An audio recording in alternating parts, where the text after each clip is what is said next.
Благодарам. Колега Тунтев, до вчера не убедувавте дека нема платформа за денес овде на дневен ред да е законот за јазици. И повторно да не убедувате дека овој закон е добар.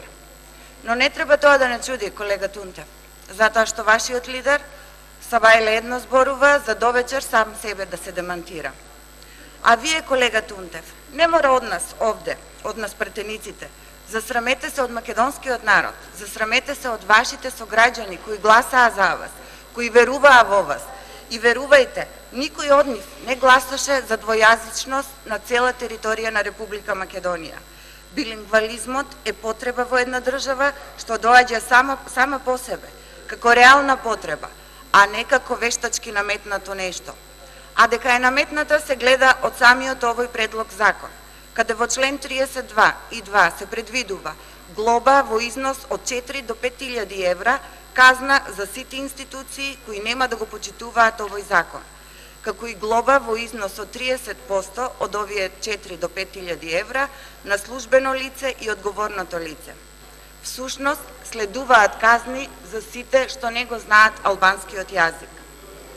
Овој закон за употреба на албанскиот јазик води кон федерализација и редефинирање на македонската држава, а никој, колега Тунтев, не ви дал вас за право да ги ставате на маса највисоките државни и национални интереси на Република Македонија.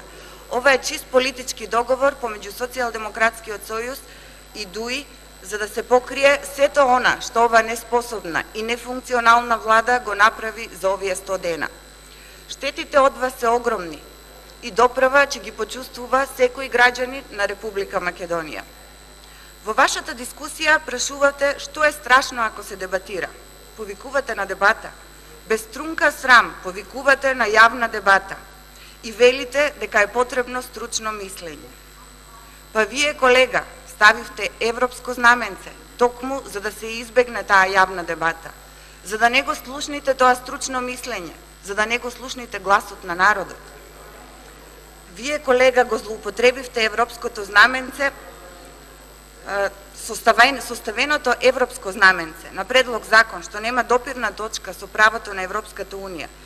Со ниту една директива од Европската Унија се манипулира и се злоупотребува категоријата европско знаменце. Во член 135 од деловникот се вели дека кога предлог законот содржи одредби со кои се врши усогласување со правото на Европската Унија, во воведот на овој закон треба да се наведат и податоци за изворниот акт на Европската Унија со полн назив, број и датум. Ви благодарам. Тунтев Томислав, контрареплика.